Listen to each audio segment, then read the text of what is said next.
नमस्कार, मैं हूं आपके साथ मयंक। देखिए, एक बड़ी खबर इस वक्त आ रही है। अमेरिका के कई सारे प्लेन्स ने उड़ान भरी है और ये प्लेन पहुंच रहे हैं डिएगो गार्सिया, हिंद महासागर में अमेरिका का वो नेवी बेस जहां से किया जा सकता है ईरान पर हमला। देखिए, ये एक ऐसी खबर है जिस पर पूरे जितने डिफेंस एक्सपर्ट्स हैं उनकी नज़र है, जिस पर ईरान की नज़र है और जिस पर चीन की खास तौर पर नज़र है।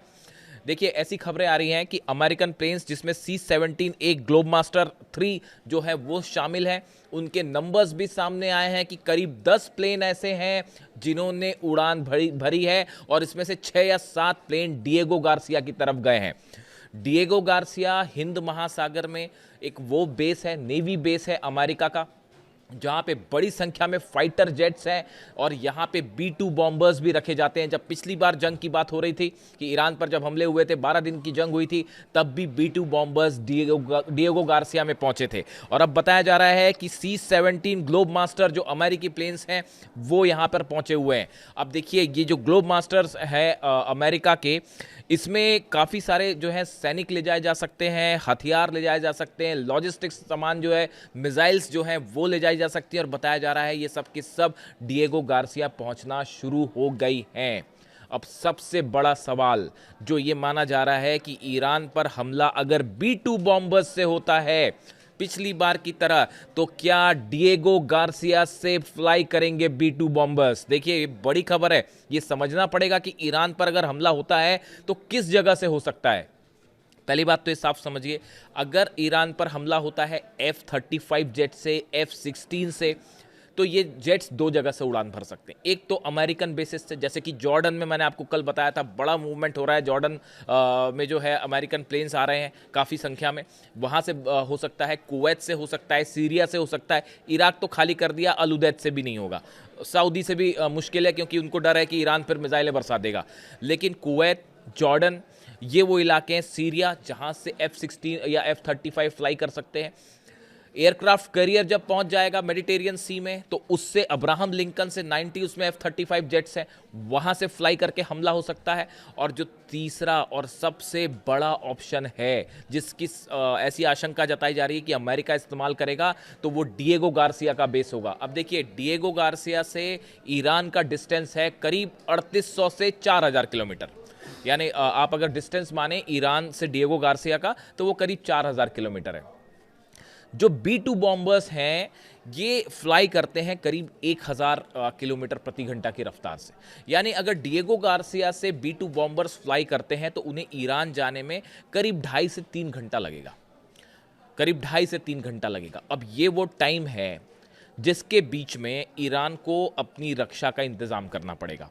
अब देखिए, ये कहा जा रहा है, ऐसी ऐसी जानकारियां मिल रही हैं, ईरान और चीन ने मिलकर बड़ी तैयारी कर ली है डिएगो गार्सिया को उड़ाने की, अमेरिका के इस नेवी बेस को उड़ाने की। या आपने जो मिसाइल टेस्ट देखा, ICBM का टेस्ट हुआ आनन फानन में, फटाफट जो टेस्ट हुआ, इसकी किसी को उम्मीद नहीं थी कि ईरान इतनी जल्दी जो है वो ICBM का टेस्ट फिर से कर डालेगा, और वो भी इस अंदाज में कि वो जो है कजाकिस्तान क्रॉस किया, रशिया क्रॉस किया और साइबेरिया में बिल्कुल पिन पॉइंट ठिकाने पर गिरी है वो ICBM। और 7000 किलोमीटर का डिस्टेंस तय किया है, करीब 6 से 7।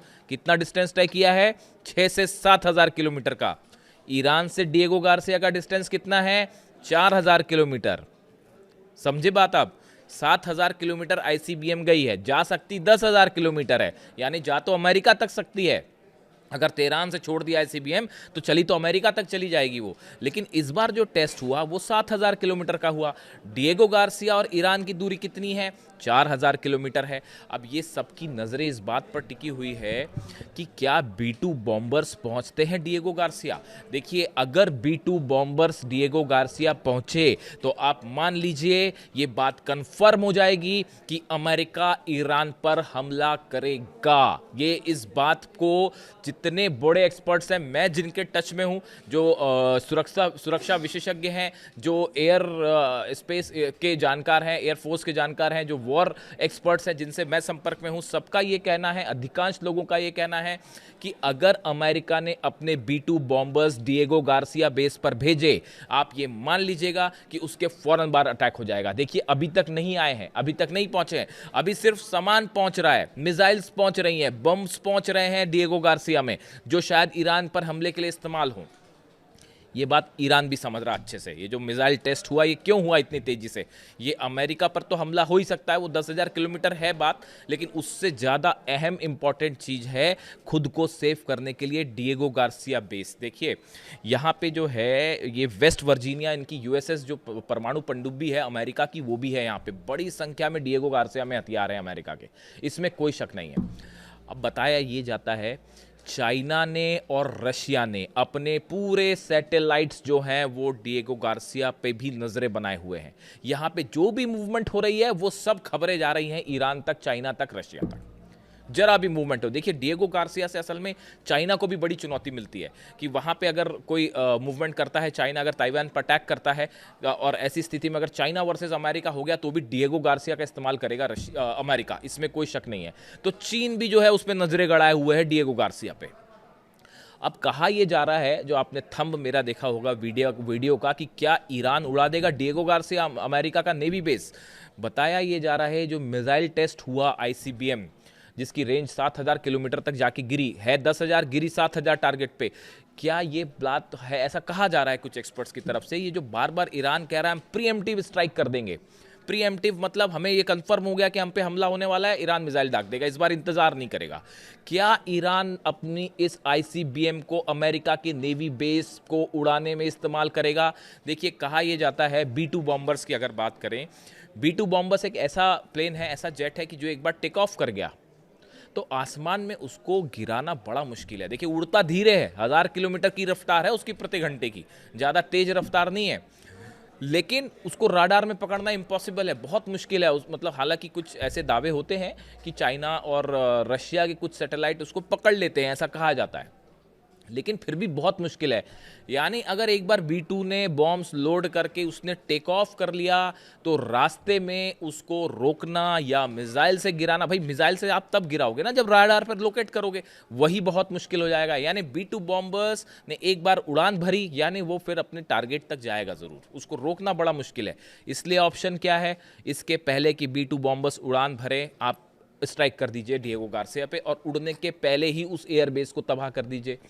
ये बड़े सारे एक्सपर्ट्स बता रहे हैं कि अगर ये स्थिति बनती है, देखिए USS अब्राहम लिंकन पहुंचने वाला है, 24 घंटे की और बात है, 23 तारीख की दोपहर तक आप मान के चलिए पहुंच जाएगा B2 बॉम्बर। जो अब्राहम लिंकन जो एयरक्राफ्ट कैरियर, वो ईरान के करीब पहुंचना शुरू हो जाएगा। रूजवेल्ट ऑलरेडी आ रहा है। इस हालत में B2 बॉम्बर्स, अमेरिका भी ये दिखाना नहीं चाहता कि हमने B2 बॉम्बर्स पहुंचा दिए हैं डिएगो गार्सिया, क्योंकि ईरान पे हमले के लिए एक बार फिर सरप्राइज एलिमेंट होगा, जैसे वेनेजुएला ने के खिलाफ हमले पर किया। इसलिए हमला कब होगा ये डेट सामने नहीं। अमेरिका की कोशिश है कि ये पता ना चल पाए, लेकिन चाइना और रशिया लगे हुए हैं सैटेलाइट्स इमेजेस देने में ईरान को। अब ये बताया जाता है कि ये ईरान की रणनीति, चाइना की रणनीति का बड़ा हिस्सा हो सकता है कि जैसे ही ये बात कंफर्म हो जाए कि भाई वहाँ मूवमेंट है, B2 बॉम्बर्स आ गए हैं और किसी तरह का हमला हो सकता है, उसके पहले ही टेक ऑफ करें B2 बॉम्बर्स। उसके पहले ही क्या ईरान अपनी नए ICBM से डिएगो गार्सिया को, अमेरिका की इस नेवी बेस को उड़ा देगा। ये सिर्फ एकमात्र तरीका होगा B2 बॉम्बर्स का रोकने का, और ये बहुत बड़ा सेटबैक होगा अमेरिका के लिए। देखिए जो मिसाइल गिरी, अभी बताया जा रहा है जो टेस्ट हुआ ICBM का, उसने बड़ा एक्यूरेट डेड पॉइंट जो डिसाइडेड था उसको डिस्ट्रॉय किया, यानी बिल्कुल सटीकता के साथ गिरी है। ईरान की मिसाइल्स की खास बात यह है, आप देख लीजिए फतेह 2 हो, खुर्रमशहर हो, सेजिल हो, ये सब जितनी मिसाइल्स थी जो 12 दिन की जंग में इस्तेमाल हुई, ये सब के सब बड़े टारगेटेड निशाने पे गिरी हैं। और MRV टेक्नोलॉजी भी थी इसमें कि एक वॉरहेड के साथ कई वॉरहेड्स निकल के कई मल्टीपल निशाने हो सकते। ऐसे में डिएगो गार्सिया पर क्या ईरान का हमला तय माना जा रहा है? देखिए अमेरिका इस समय अपने बेसिस को सिक्योर करने में भी जुटा हुआ है। सब जगह मिसाइल डिफेंस सिस्टम लगाए जा रहे हैं, इजराइल मिसाइल डिफेंस सिस्टम लगाए जा रहे हैं। मिडिल ईस्ट में जो बड़े देश थे वहाँ से अपने सैनिक हटा लिए गए कि भाई हम उन पर हमला नहीं होने देंगे, कि सऊदी ये दिखाना चाहता है कि भाई हमने कोई मदद नहीं की अमेरिका की, कतर भी यही दिखाना चाहता है, UAE भी दिखाना चाहता है। तो देखिए ये ऐसा है, इस हालात में जो हमले B2 बॉम्बर्स से होंगे उसकी एक बड़ा उसका ठिकाना डिएगो गार्सिया होगा। इसलिए जो जितने डिफेंस एक्सपर्ट्स हैं जो ईरान पे इस बात पे नज़रें बनाए हुए हैं कि कब हमला होगा, वो सब ये जानना चाहते हैं कि डिएगो गार्सिया में B2 बॉम्बर्स कब पहुंचेंगे। आप भी नज़र रखिए, जिस दिन ये खबर आई कि डिएगो गार्सिया में B2 बॉम्बर्स पहुंचे हैं, उसको आप ग्रीन सिग्नल मान लीजिएगा कि बस अब ये हमले की तैयारी पूरी है और इंतज़ार शायद एयरक्राफ्ट कैरियर का। इसी बीच अमेरिका चीन की बड़ी प्लानिंग, चाइना ने अपने सैटेलाइट्स दे रखे हैं इस्तेमाल के लिए। ईरान को पूरी मदद हो रही है, रशिया भी मदद कर रहा है। और ऐसे में क्या मिसाइल्स के जरिए खास तौर पर जो ICBM नया टेस्ट हुआ है, देखिए हालांकि खुर्रमशेर 4 भी माना जाता है कि उसका जो एडवांस्ड वर्जन है जो कि अभी टेस्ट नहीं हुआ है, मतलब उसको दिखाया नहीं गया, उसकी भी रेंज बताया जाता है कि 4 से 5000 किलोमीटर्स तक है। यानी अगर चाहें तो वो भी पहुंचाई जा सकती है वहाँ तक, डिएगो गार्सिया तक। तो ऐसी सूरत में क्या ईरान नेवी बेस को अटैक करेगा? और अगर अटैक करता है तो बिना डिफेंस सिस्टम के ये मिसाइल्स को रोकना अमेरिका के लिए टेढ़ी खीर होगी। इसीलिए कहा जा रहा है कि ईरान हो सकता है कि B2 बम्बर्स पहुंचे और वो टेक ऑफ करें, उसके पहले ही ईरान चीन के साथ मिलकर ये बड़े नेवी बेस पर बड़ा अटैक कर सकता है। इससे जुड़ा जो भी अपडेट होगा आप तक पहुंचाएंगे। वीडियो कैसा लगा ज़रूर कमेंट करें, आपकी हर कमेंट्स में पढ़ता हूं। बताएं आपकी क्या राय है। Thank you so much.